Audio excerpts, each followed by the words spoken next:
Hi guys, welcome back to our channel. Guys, మన channel cricket సంబంధించిన ప్రతి చిన్న అప్డేట్ మన ఛానల్ రెగ్యులర్ వస్తుంటాయి. ఇంకా మన ఛానల్ సబ్స్క్రైబ్ చేసుకోకపోతే గైస్ వెంటనే సబ్స్క్రైబ్ చేసుకోండి అండ్ పక్కన బెల్ ని యాక్టివేట్ చేసుకోండి. అండ్ అదేవిధంగా ఇంకా మన వీడియో లైక్ చెప్తే గైస్ వెంటనే లైక్ చేసి మన వీడియోలోకి తింటలేదు. గైస్ తప్పకుండా లైక్ చేయండి. లైక్ చేస్తే మన వీడియో మార్కెట్ కి ఫాస్ట్ ఇచ్చేస్తుంది. ఇక India versus south Africa 5th T20I. ఇక ఈ మ్యాచ్ వచ్చేసి హైదరాబాద్ లో జరగబోతుంది. ఆల్రెడీ మనం చూసినాక 4th మ్యాచ్ ఏ విధంగా రద్దయిందో.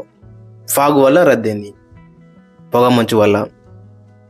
సో మరి నార్త్లో జరుగుతున్నాయి మ్యాచెస్, దట్టు వింటర్ సీజను. ఇంకా ఇండియాలో స్టేడియంస్ లేనట్టే మరి అక్కడ షెడ్యూల్ అయితే క్రియేట్ అయితే చేసిళ్ళు. చాలా అంతా డిసప్పాయింట్మెంట్ అయితే మనకైతే కనబడ్డది. అండ్ ఢిల్లీలో కూడా మ్యాచెస్ అయితే ఉన్నాయి. మరి అప్పటి వరకు ఏమన్నా ఎయిర్ క్వాలిటీ ఇంప్రూవ్ అయితే నో ప్రాబ్లం.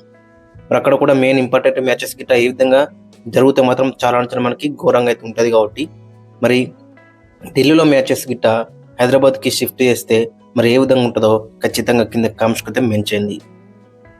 ఇక India versus south Africa 5th T20I. మరి మ్యాచ్కి ప్లేయింగ్ లైన్ ఏ విధంగా ఉంటుంది అన్నది మనం ఈ వీడియోలో అయితే చూద్దాం. మరి ఏమైనా మార్పు ఉన్నాయా అని ఈ వీడియో అయితే చూద్దాం. ఇంకా చాలా మంది అడుగుతున్నారు ఐపీఎల్ వీడియోస్ అని. సో గైస్, ఈ 5th T20I అయిపోయినాక తర్వాత ప్రతి టీం గురించి వీడియోస్ అయితే వస్తూనే ఉంటాయి రెగ్యులర్గా. చాలా ఇంట్రెస్టింగ్ అయితే ఉండబోతున్నాయి. మొత్తం టీం మొత్తం ఇన్డెప్త్గా మనం రివ్యూ చేసి అయితే చేయడం జరుగుతుంది. ఒకటి ఖచ్చితంగా మన ఛానల్ని సబ్స్క్రైబ్ చేసుకోండి. అండ్ మీ యొక్క ఫేవరెట్ టీం ఏది అనేది కూడా కింద కామెంట్స్ అయితే మెన్షన్ చేయండి.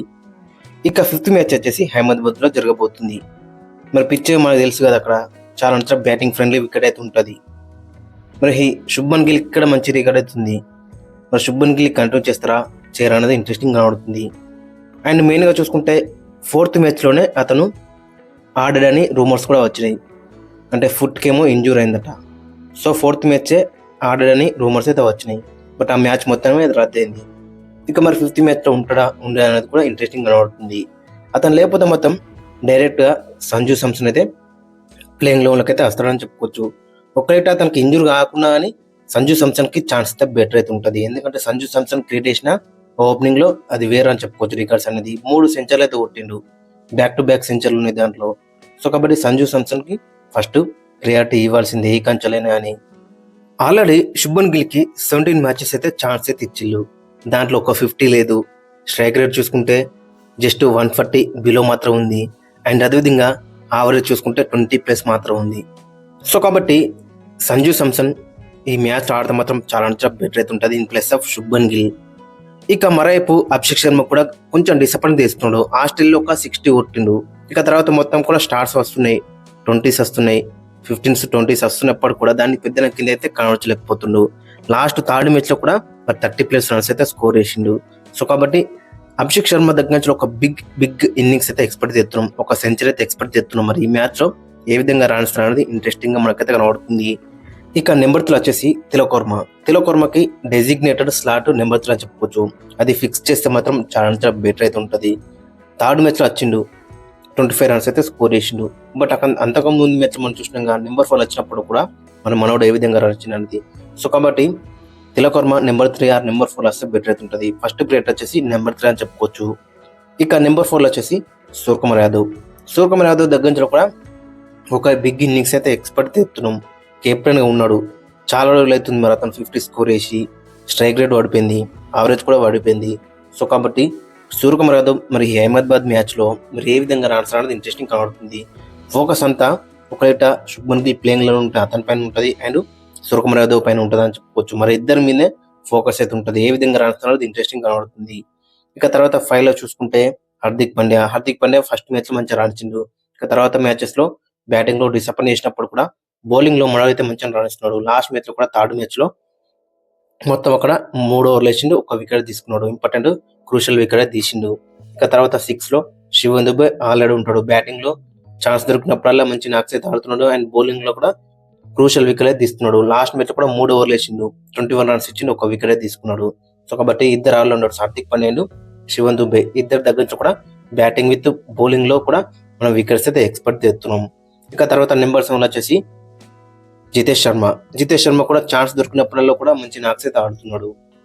ఇక తర్వాత చూసుకుంటే నెంబర్ 8లో ఎవరు అనేది ఇంట్రెస్టింగ్ కనబడుతుంది. అక్షర్ పటేల్ రూల్డ్ అవుట్ అయిండు. మరి షాబాజ్ అహ్మద్కి ఉన్న ఛాన్స్ ఇస్తారు అనేది కూడా ఇంట్రెస్టింగ్ కనబడుతుంది.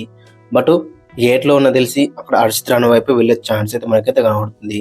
హర్షిత్ రాణా ఖచ్చితంగా ఆడతాడు. లాస్ట్ మ్యాచ్ మనం చూసినాగా మరి ఒక్క వికెట్ కూడా లాస్ట్ మ్యాచ్ మనం చూసినాగా 2 వికెట్లు తీసుకున్నాడు. థర్డ్ మ్యాచ్ లో ఇనిషియల్ గా వికెట్ తీసిండు, బట్ డెప్త్ లో చూసుకుంటే 2 మెన్ రన్స్ అయితే లీక్ చేసిండు. సో మరి దాన్ని ఏ విధంగా రెక్టిఫై చేసుకుంటాడో అది ఇంట్రెస్టింగ్ కనబడుతుంది. ఇక 9 లో వచ్చేసి హర్షదీప్ సింగ్ కూడా లాస్ట్ మ్యాచ్ మనం చూసినాగా ప్లేయర్ ఆఫ్ ది మ్యాచ్ అయితే గెలుచుకున్నాడు. థర్డ్ మ్యాచ్ లో 4 ఓవర్స్ వేసింది, 13 రన్స్ మాత్రం ఇచ్చి 2 వికెట్స్ అయితే తీసుకున్నాడు. సో కాబట్టి ఈ మ్యాచ్ కూడా అదే కంటిన్యూ చేస్తే బెటర్ అయితే ఉంటుంది. ఇక నెంబర్ 10 వచ్చేసి కుల్దీప్ యాదవ్, జస్ప్రీత్ బుమ్రా. ఖచ్చితంగా జస్ప్రీత్ బుమ్రా అయితే ఆడతాడు. మరి ఇద్దరు స్పిన్నర్లతో వెళ్తారా? ఆల్రెడీ అక్కడ అక్సపట్ లేడు. సో కాబట్టి ఖచ్చితంగా కుల్దీప్ యాదవ్ అండ్ వరుణ్ చక్రవర్తి ఇద్దరు ఉంటారు. మరి హర్షదీప్ సింగ్, హర్షిత్ రాణా, బుమ్రా ఖచ్చితంగా ఉంటారు. సో మరి ఇంకొక పేసర్ ఎవరనేది ఇంట్రెస్టింగ్ గా ఉంటుంది. ఒకవేళ అక్కడ హర్షదీప్ సింగ్ అండ్ బుమ్రాతో వెళ్తే గిట్ట మనకి బ్యాటింగ్ అనేది కొంచెం తగ్గుతుంది. లేదా అక్కడ మాకు పేస్ బౌలింగ్ లో హార్దిక్ పాండ్యా ఉన్నాడు, శివన్ దుబే ఉన్నాడు అనుకుంటే గిట్ట మరి ముగ్గురిట్లలో ఇద్దరికి ఛాన్స్ వచ్చే అవకాశం ఉంది. ఖచ్చితంగా బుమ్రా అయితే ఆడతాడు అండ్ హర్షదీప్ సింగ్ కూడా ఆడతాడు. అక్కడ మరి హర్షిత్ రాణాని డ్రాప్ చేసే ఛాన్స్ కూడా మనకైతే కనబడుతుంది. సో ఓవరాల్ చూసుకుంటే మరి బ్యాటింగ్ అనేది డెప్త్ తగ్గినా పర్వాలేదు. ఒక్కొక్కసారి అయితే మనకి జితేష్ శర్మకి ఛాన్స్ వస్తలేదు అక్కడ బ్యాటింగ్ లో. సో కాబట్టి అక్కడ హర్షిత్ రాణాని డ్రాప్ చేసినా కానీ బుమ్రా వస్తే మాత్రం చాలా బెటర్ అయితే ఉంటుంది. సో ఓవరాల్ చూసుకుంటే మరి ఫైనల్ గా ప్లేయింగ్ లో వచ్చేసి ఓపెనర్స్ వచ్చేసి అభిషేక్ శర్మ అండ్ శుభ్మన్ గిల్ ఆర్ సంజు శాంసన్. 3 లో తిలక్ వర్మ, 4 లో సూర్యకుమార్ యాదవ్, 5 లో హార్దిక్ పాండ్యా, 6 లో శివన్ దుబే, 7 లో జితేష్ శర్మ, 8 లో వచ్చేసి హర్షదీప్ సింగ్, 9 లో జస్ప్రీత్ బుమ్రా, 10 లో కుల్దీప్ యాదవ్, 11 లో వరుణ్ చక్రవర్తి. ఒకవేళ సాబజా మీద ఆడతాడు అనుకుంటే అతను ఆడించవచ్చు. అప్పుడు కుల్దీప్ యాదవ్ బయటకైతే వెళ్తాడు. బ్యాటింగ్ అనేది మనకి కొంచెం డెప్త్ ఎక్కువ ఉంటుంది. బట్ ఇద్దరు స్పిన్నర్ ఖచ్చితంగా ఆడు. అక్కడ కుల్దీప్ యాదవ్ అండ్ వరుణ్ చక్రవర్తి ఇద్దరు కూడా ఆడే ఛాన్స్ అయితే మనకి ఎక్కువగా ఉంటుంది. బట్ కుల్దీప్ యాదవ్ అండ్ వరుణ్ చక్రవర్తి ఖచ్చితంగా ఇద్దరు ప్లేయింగ్ లో అయితే ఉంటారు. సో కాబట్టి ఓవరాల్ చూసుకుంటే ప్లేయింగ్ లో వచ్చేసి చాలా బెటర్ అవుతుంది. ఇక మరోవైపు సౌత్ ఆఫ్రికా కూడా 2 మినిట్ చేంజెస్ అయితే చేస్తుంది. ప్రతి మ్యాచ్ లో కూడా వాళ్ళైతే చాపింగ్ అండ్ చేంజ్ అయితే చేస్తున్నారు. లాస్ట్ మ్యాచ్ లో మనం చూసినాగా స్టబ్స్ మళ్ళీ వచ్చిండు, కార్బిన్ బాస్ వచ్చిండు, నోకే వచ్చిండు. థర్డ్ మ్యాచ్ లో డేవిడ్ మిల్లర్, జార్జ్ లిండేస్, సిపములని బయటకైతే పంపించారు. మరి ఈ మ్యాచ్ లో కూడా కొన్ని చేంజెస్ చేసే అవకాశం అయితే మనకు కనబడుతుంది. డేవిడ్ మిల్లర్ మళ్ళీ లోపలికి వచ్చే ఛాన్స్ అయితే కనబడుతుంది. Plus of Riz and Wicks. అప్పుడు Aiden Markram and Quinton de Kock opening లో బర్లకు దిగే ఛాన్స్ అయితే మనకి కనబడుతుంది. సో ఓవరాల్ చూసుకుంటే ఈ ఇల్లు కూడా ప్రతి మ్యాచ్ లో కూడా చేంజ్ అయితే చేస్తున్నారు.